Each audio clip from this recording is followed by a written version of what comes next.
Hello friends, welcome to Steno Buddies. The dictation will start in 5 seconds.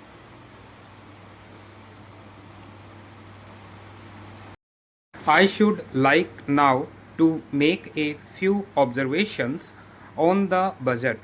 This budget marks a turning point in the history of our country.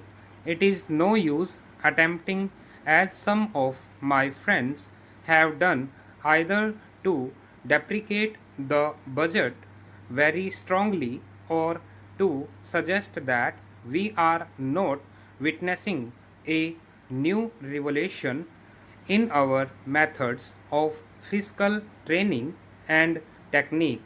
I want it to be quite clearly pointed out to my friends that we are now facing the lean years of Indian finance. Hitherto, we had revenue surpluses which were a form of public saving and which were meant to be utilized for capital development. Hereafter, this form of revenue surplus would not be available. We have therefore to find out ways and means of implementing our great program of national reconstruction at minimum cost. My point is that the deficit on revenue account would be of the order of about 19 to 20 crores. Here, let me point out that I do not agree with those of my friends in the finance department who have attempted to suggest that rupees 9 or 18 crores which are obtained from Pakistan should be put to the revenue side of the budget. They are to be put on the capital side, but that does not seriously alter the trend of my argument. What I am suggesting is that we would have to be prepared for a deficit of a much higher order even on the revenue side.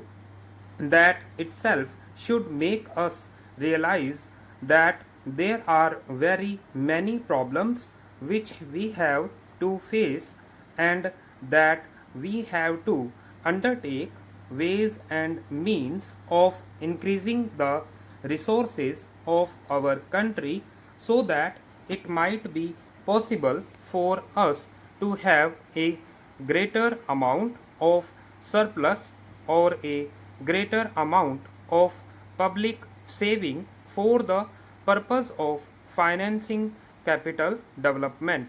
The finance minister, in the course of his speech, Mr. Deputy Minister, pointed out that the deficits during the past 2 years were of the order of rupees 83 crores. I venture humbly to disagree with him because I feel that when we are talking of deficits, we must take into account the overall deficit incurred by the central government, and that would be of the order of rupees 200 crores. During the years of relatively light expenditure, we had shortfall of about rupees 200 crores.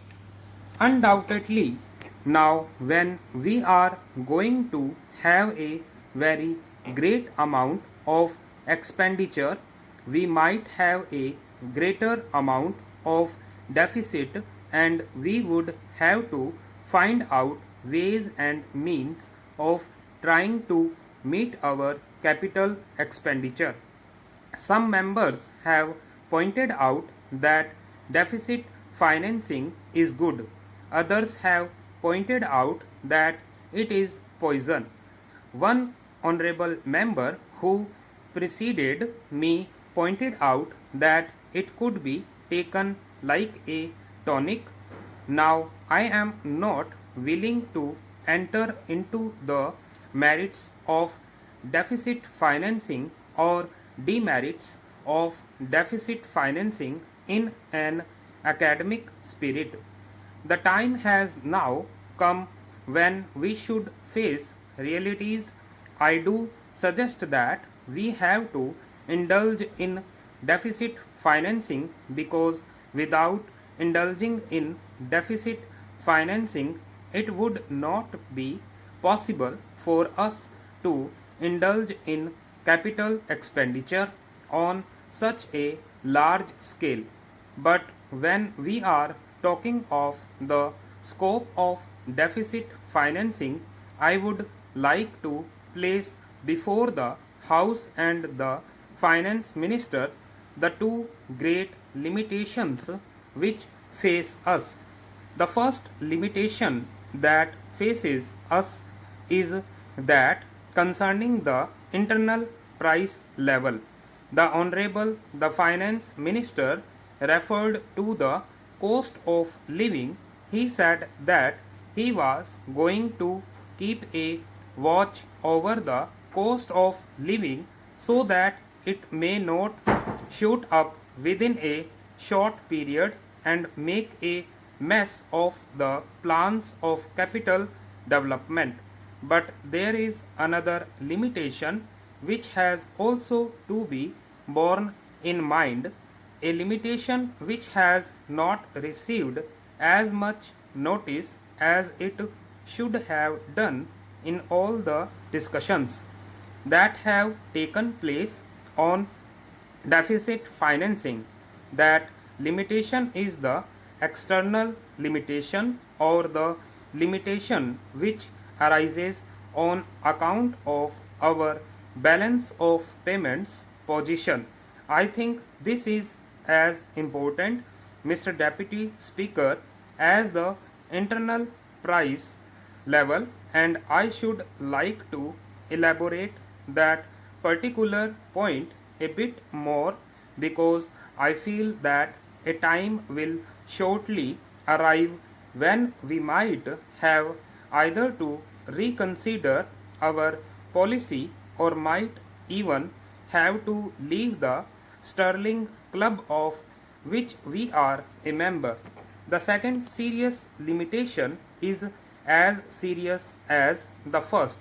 What would be the consequences of deficit financing on our balance of payments?